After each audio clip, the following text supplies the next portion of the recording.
안녕하세요. 시동생 시집살이로 스트레스가 이만저만이 아닌 30대 여성입니다. 이제 막말로 이판사판이다 싶으니 까놓고 얘기해볼게요. 처음 남편과 만나게 된 건 친한 언니를 통해서였어요. 당시 저는 막 사회생활을 시작한 차였고 남편은 저와는 같은 업계지만 다른 회사를 다니는 직장인이었죠. 분야가 같다 보니 첫 만남에서부터 대화가 잘 통했고 이후로도 누가 먼저랄 것 없이 서로 연락을 주고받으며 관계를 발전시켜 나갔습니다. 하지만 처음부터 결혼을 전제로 한 만남은 아니었기에 2, 3년 동안은 딱히 결혼에 대해서 이야기를 나눠본 적은 없었네요. 그렇다고 언젠간 헤어질 건데 생각하며 만났던 것도 아니긴 하지만요. 한편 그런 와중에 아버님이 교통사고를 당하시면서 3개월 동안 병원 신세를 지셨거든요. 그리고 그때 남편이 아무래도 여러 가지로 생각이 많아졌던 모양이에요. 모르긴 몰라도 자기가 장남이기도 하고 그러니 시부모님께 결혼해서 애 낳고 잘 사는 모습을 보여드리고 싶었던 건 아니었나 싶기도 하고요. 아무튼 그때를 기점으로 남편이 적극적으로 결혼 이야기를 꺼내기 시작했고 한 명이 적극적으로 나오니까 이후로는 일이 착착 진행이 되대요. 하지만 상견례 자리에서 정말 꿈에도 생각 못한 이야기를 듣게 되었습니다. 처음에 남편과의 결혼을 허락받기 위해 시댁에 인사를 드리러 갔을 때도 그런 말씀은 전혀 없으셨는데 갑자기 저희가 결혼을 하더라도 당신들은 한 푼도 보태주실 수 없다고 하셨거든요. 친정부모님도 저도 몹시 당황스러웠죠. 그런데 더 당황스러웠던 건 심지어 남편도 처음 듣는다는 얼굴로 아버님 어머님을 바라보더라는 거예요. 하지만 두 분 다 태연하게 아들 둘 키우느라 버는 족족이 써버려서 모아둔 돈도 없고 능력도 없다며 저희 친정부모님더러 그래도 둘이 좋아 죽고 못 산다니 결혼을 안 시킬 순 없지 않느냐 하시는데 시부모님의 뻔뻔한 태도에 정말 어이가 없었죠. 그래서 제가 친정부모님더러 그냥 집에 가자고 했어요. 남편에게는 시부모님하고 이게 어떻게 된 일인지 얘기를 잘 해보라 했고요. 그렇게 식당에서 나와 친정부모님 두 분 다 무슨 저런 사람들이 있냐시며 저를 위로하셨지만 솔직히 당시 저는 슬프기보단 화가 났습니다. 도대체 저랑 저희 부모님을 어떻게 보고 저런 식으로 말씀을 하시는 건지 어이가 없었죠. 정말 열불이 나서 손발이 부들거리고 가슴이 벌렁거리더라니까요. 그런데 그때 뒤에서 남편이 다급하게 제 이름을 부르며 쫓아왔어요. 그러자 친정부모님이 일단 그래도 얘기는 해보라며 자리를 비켜주셨고 그렇게 저랑 남편이 대화를 나누게 되었습니다. 그리고 남편은 하늘에 맹세코 자기 부모님이 저렇게 나오실 줄 몰랐다면서 자기도 너무 황당하고 매우 실망했다고 이참에 부모님과 단판을 지을 거라나요. 그리고는 정말 염치가 없지만 그래도 자기한테 한 번 기회를 줄 수 없겠냐고 묻는 거예요. 시부모님과는 별개로 자기 한 사람만 봐줄 수는 없겠냐면서 자기가 평생 저한테 잘하고 살겠다고요. 하지만 그땐 솔직히 이성적인 판단이 불가능했어요. 아무리 남편이 좋은 사람이라지만 시부모님하고 막말로 평생 안 보고 살 수 있는 것도 아닌데 떼어놓고 생각을 한다는 게 쉽진 않았죠. 그리고 결혼은 어쨌든 현실이라는 주변의 얘기처럼 도움을 받기는커녕 이러다 도움을 드리며 살아야 하는 건 아닐지 걱정도 되었고요. 아무튼 제가 이렇게 추려쓰곤 있지만 둘이서 3시간 넘게 대화를 주고받았고 결국엔 남편을 한번 믿어보기로 했어요. 그래도 남편이 말하길 자기가 모아둔 돈이 1억 가까이 있다고 했고 자기 나름대로 인생 계획이 있다면서 제 앞에서 읊어대는데 생각이 깊다는 것도 느껴졌고 그리고 연애하는 동안 지켜본 바로는 남편이 자기가 한 번 뱉은 말엔 책임을 질 줄 아는 사람이었거든요. 그래서 결국 제 마음을 따라가기로 한 거죠. 하지만 제 이런 결정을 친정부모님께 알리니 친정부모님은 영 탐탁치 않아 하시는 눈치셨어요. 남편과 이야기를 해보라는 건 잘 달래서 정리를 하라는 뜻이었다 하시며 곤혹스러워 하셨지요.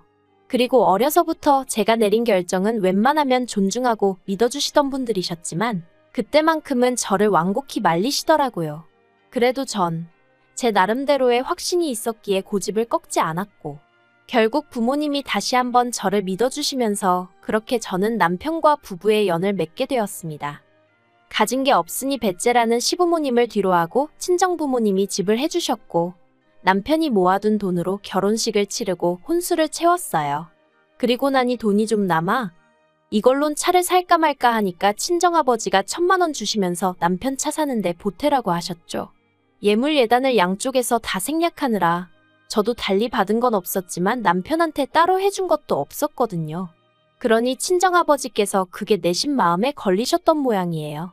아무튼 남편이 저희 친정부모님이 그렇게까지 마음을 써주실 줄 몰랐다며 무척 감사해했어요. 어떻게 표현해야 하나 싶은데 전 제 결혼 생활이 이 정도면 충분히 이상적이라고 생각했고 그래서 이제 저희 결혼 생활에는 소위 꽃길만 있을 줄 알았어요. 그런데 생각지도 못한 곳에 지뢰밭이 있었으니 바로 남편의 하나뿐인 형제, 시동생이 문제였네요. 사실 시동생이 처음부터 눈에 까시긴 했어요. 나이는 남편보다 2살 어리고 저랑은 동갑이었는데 엄연히 따지면 제가 손이잖아요. 그런데 지가 모나 되는 거 마냥 어찌나 나서는지 꼴같잖더라고요. 처음에 시댁에 인사를 드리러 갔을 때도 어머님 아버님이 뭐라 말씀도 하시기 전에 저희 집 종교가 뭔지 제사는 지내는지 그런 걸 묻더니 자기네는 사촌들하고도 사이가 다 좋아서 가족 간의 화합이 중요하다 어쩌다 하는데 전속으로 너나 잘하세요 그러고 있었네요. 그러면서 1년에 제사가 5번 있는데 절대로 빠지면 안 된다는 둥, 그리고 미리 말해두는데 제사 음식은 정성이 들어가야 한다는 둥. 그러니까 남편이 시동생더러 원래 음식은 정성이라지만 너는 뭐 먹을 줄밖에 더 아냐고 무안을 주대요? 하지만 그 소리를 듣고 시동생이 기껏 한다는 말이 우리 집안 여자로서 어떻게 해야 할지 미리 귀뜸을 해주는 거라나 어쩐다나. 어이가 없었죠. 하지만 솔직히 그때는 처음 시댁에 인사를 드리러 간 날이라 긴장을 많이 했기도 해서 시동생의 말 같지 않은 소리에 하나하나 대꾸해줄 여유가 없었죠. 아무튼 식을 올리고 나서 보니까 제사가 무슨 5번이에요. 7번이나 있더라고요. 그런데 문제는 이 제사를 지내기 위해서는 여자들끼리 1차로 시댁에 모여서 음식을 하고 느지막이 남자들이 오면 그제서야 다 같이 시골로 이동을 하는 굉장히 비효율적인 방식이었어요. 게다가 거의 이틀에 가까운 시간을 할애해야 했는데 저는 남편과 마찬가지로 회사를 다니고 있었으니 도무지 그럴 만한 시간이 없었죠. 그래서 남편에게 내가 꼭 가야 하냐니까 안 가도 된답니다. 본가에는 자기가 얘기할 테니 걱정하지 말라면서 말이죠. 그래서 명절의 제사에는 참석하지 않았어요. 대신 어머님 계좌로 제사가 있을 때마다 30만 원씩 보내드렸습니다. 충분했을지 어땠을진 모르지만 제 나름대로 죄송한 마음을 담아 보낸 거였죠. 그리고 다행히 어머님도 그에 대해서 별 말씀 없으셨고요. 하지만 황당하게도 시동생이 또 나서더라고요. 그날도 저는 회사에 있었는데 시동생 번호로 전화가 걸려오길래 이걸 받아마라 하다가 그래도 혹시 어머님 아버님한테 무슨 일이라도 생겨서 한 전화일지도 모른다는 생각에 그냥 받았더니만 대뜸 형수 또 안 와? 이러는 겁니다. 어이가 없어서 형수가 아니고 형수님이라고 불러주세요 했더니 지금 그런 것 따지자고 전화한 게 아니래요. 그래놓고는 기껏 한다 소리가 홍씨 집안 맏며느리 자리에 들어와서는 매번 시어머니 혼자 음식을 하게 하냐면서 저더러 시어머니를 무시하는 거냐고 친척들 사이에서 어머님 체면이 뭐가 되겠냐입니다. 그래서 제가 그런 걸로 어머님을 무시하는 분이 계시다면 그분이 이상하신 거 아니냐고 받아쳤어요. 그랬더니 잠깐 말이 없더니 저더러 시댁 어른들 욕하는 거냐고 큰 소리를 내대요. 하지만 저도 시동생을 한두 번 겪는 것도 아니고 들은 채만 채하곤 아무튼 제가 바쁜 게 아니라 남편이 바쁘니까 못 가는 거라고 했어요. 만약에 누가 제사에 오니 안 오니 따지면 남편이 무조건 자기가 바빠서 못 간다고 하라고 했거든요. 근데 제 얘기를 듣더니 시동생이 한다는 소리가 그러면 형수만 와서 음식하고 가 그러는데 어이가 없어서 그렇게 어머님이 안타까우면 기훈씨가 도와드려요 해버렸습니다. 참고로 원래는 저도 도련님하고 불러줬는데 말끝마다 형수 해대니까 짜증나서 저도 그냥 이름 부른 거예요. 아무튼 이후에도 시동생하곤 여러 차례 부딪혔고 그때마다 저도 받아친다고 받아쳤지만 그렇다고 스트레스를 안 받은 건 아니었죠. 그러다 2달 전이었어요. 어머님하고 통화를 하는데 지나가는 말처럼 얘기하시길 시댁 부엌에 자꾸 누수가 생겨서 이참에 리모델링을 할까 하신다더라고요. 그래서 그냥 그러시냐 하고 말았네요. 솔직히 어머님이 당신 집 리모델링 하신다는데 제가 딱히 할 말이 마땅치 않기도 했고요. 그런데 그 이야기가 있고 며칠 뒤에 아버님 생신이어서 시댁에 내려갔습니다. 말이 나왔으니 말인데 여기에 관해서도 할 말이 있는 게 원래는 시댁에 5시까지 내려가기로 되어 있었거든요. 시댁에는 차를 가진 사람이 없으니 저희가 시댁으로 먼저 가 시부모님과 시동생을 태우고 식당으로 이동할 생각으로요. 그런데 약속 이틀 전 시동생이 문자로 저한테 5시까지 오란다고 딱 5시까지 오지 말고 오전에 내려와서 미역국이라도 좀 끓이는 게 어떻겠냐대요. 어처구니가 없어서 그 문자 그대로 남편한테 보냈어요. 그리고 시동생한테는 아버님 생신인데 직접 끓이지 그러냐고 답장을 했죠. 그리고 이유는 말해 뭐 하겠어요. 남편도 시동생한테 전화로 욕을 퍼부었던 모양이에요. 니나 똑바로 하지 싸가지 없게 왜 형수한테 이래라 저래라 하느냐고요. 그리고는 한 번만 더 이따위로 굴면 가만 안 둔다고 했다는데 솔직히 남편이 시동생한테 그렇게 얘기를 한 게 처음이 아니었거든요. 그래서 이번에도 그냥 하는 소린 줄 알았네요. 아무튼 원래 계획대로 약속 당일 시댁에 도착하여 식당으로 이동을 했어요. 그리고 저희 아버님이 평소에도 식사하시면서 반주하시는 걸 좋아하시는데 그날은 당신 생일이었으니 더 기분이 좋으셨던 모양입니다. 아들들한테도 계속해서 술을 권하셨거든요.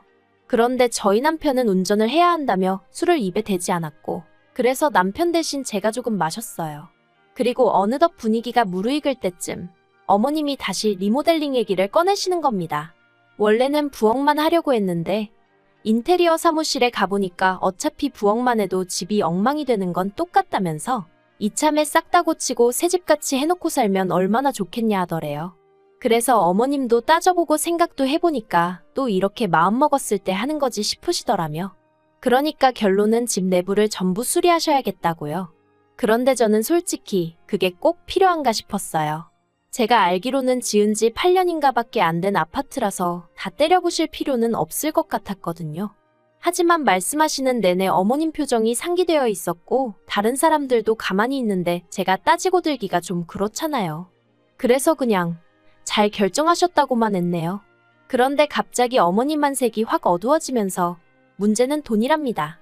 인테리어 업자가 3천만 원을 부르더라는 거예요. 솔직히 저도 리모델링 그게 돈이 한두 푼 드는 게 아닐 텐데 하는 생각을 아닌 게 아니라 했었거든요. 하지만 통화하실 때 돈이 있고 없고 그런 말씀은 안 하셨으니 저도 크게 신경 쓰진 않았죠. 그런데 알고 보니 돈도 없으신 상황에서 계획만 세워두신 거였더라고요. 그리고 그때 시동생이 저희 부부더러 얼마나 보탤 거냐고 묻는 거예요.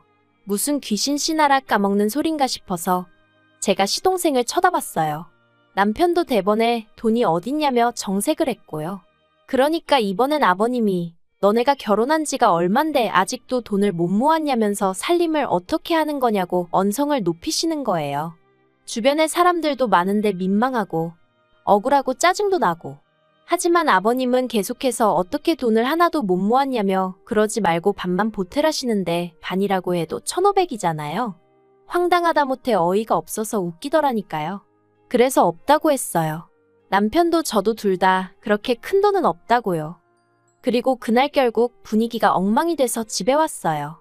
시댁으로 돌아가는 차 안에서 시동생이 뚫린 입이라고 자식이 돼서 그러는 거 아니라는 둥, 형이 변했다는 둥 헛소리를 찍찍해 대니까 남편이 시동생더러 조용히 하라고 한마디 하대요. 그런데 황당하게도 어머님께서 당신은 아들 키워서 남 좋은 일 시켰다는 이해 못할 말씀을 하시는 거예요. 그래도 결과적으로 못해드린다고 했고 시부모님도 현실을 받아들이셨을 거라 믿었습니다. 그런데 이달 초 어머님이 결국엔 리모델링을 하기로 했다면서 소식을 전해오셨어요. 그리고는 덧붙이시기를 그래도 한 3주는 걸릴 것 같으니 저희 방 2개를 치워놓으랍니다. 전 처음에 제 귀를 의심했어요. 그게 무슨 말씀이시냐니까 아니 그럼 리모델링 하는 동안 당신들이 어디가 있겠냐면서 저희 집으로 올라오실 거라는 거예요. 그래서 안 된다고 했죠. 저나 남편이나 다 출근하고 나면 빈집인데 시부모님의 시동생까지 부담스럽고 어렵다고요. 당장 방을 비우기도 어렵고 여러 가지로 어렵다 죄송하다 몇 번이나 말씀을 드렸습니다. 그랬더니 아마 어머님과 제 통화를 아버님과 시동생도 듣고 있던 모양이에요. 아버님이 전화기 내놔라 어째라 난리가 났고 34평짜리에서 둘이 살면서 시부모도 못 오게 하냐 어쩌냐 싸가지가 있네 없네. 그래서 제가 회사라 통화 길게 못한다. 나중에 다시 남편하고 연락드리겠다 하고 일단 전화를 끊었습니다. 마음이 심란하여 도통 일이 손에 잡히질 않아 결국 평소보다 조금 일찍 퇴근을 했어요. 그리고 남편에게 전화하여 이런 일이 있었다 하니 자기도 바로 집으로 오겠다대요.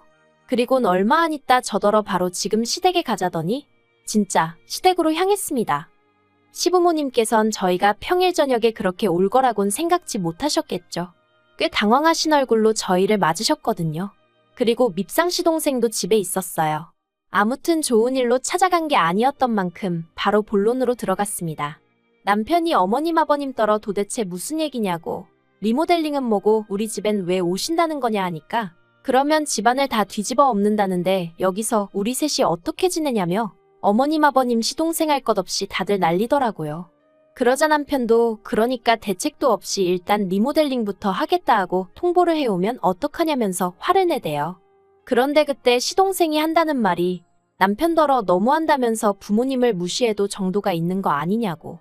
형수가 얼마나 무섭길래 그러냐며 막말로 형수가 시부모님 못 오시게 하고 그러면 형수를 두들겨 패서라도 정신머리를 고쳐놔야지. 어떻게 형수한테 휘둘리고 살 수가 있냐면서 남편더러 실망이다 그러는데 제가 방금 뭘 들은 건가 싶더라니까요. 그래서 제가 지금 진심으로 하는 얘기냐니까 시동생이 제가 지 마누라였음 벌써 뒤지게 맞았답니다. 그런데 그 순간 저보다 남편이 먼저 주먹을 날려 시동생 얼굴을 정통으로 갈겼어요. 보자 하니까 못하는 말이 없다면서. 남편한테 한 대 맞고 나가떨어진 시동생은 쌍코피가 났고 어머님 아버님은 형이 돼서는 동생을 이렇게 패냐고 고함을 치셨습니다. 그리고는 어머님은 대뜸 해준 거 없다고 시부모 괄시하는 거 알면서도 당신이 아무 말 안 했지만 저 때문에 형제간이 이렇게 된 건 못 참는다며 저더러 남편하고 이혼하랍니다. 그러자 이번에도 남편이 저보다 한 발 빨리 어머님께 그런 말씀 다신 하지 마시라고, 지금 제가 누구 덕에 이렇게 해놓고 사는 줄 모르시냐고 악을 쓰더니 시동생을 가리키며 저 자식 때문에라도 당분간 여긴 안 오겠다고 딱 선을 긋더라고요. 그리고는 시동생더러 너는 사람 구실 좀 하고 살으라고, 나이 처먹고 부모님한테 빌붙어 사는 버러지 같은 자식이라고 욕을 하더니 한 번만 더 내 와이프한테 말 그따위로 했다간 쌍코피가 아니라 아주 묵사발을 만들어주겠다고 하대요. 그리고는 뭐 뒤도 안 돌아보고 저더러 집에 가자 하대요. 솔직히 올라오는 차 안에서 좀 전에 있었던 일을 곱씹어보니 통쾌하기도 하고 동시에 씁쓸하기도 하고 그냥 제가 마음을 좀 넓게 쓴다 생각하고 올라와 계시라고 할 걸 그랬나 하는 쓸데없는 죄책감도 들고 기분이 좋기만 한 건 아니었네요. 하지만 지금은 그래도 며칠 지나서 그런지 마음이 안정이 됐어요.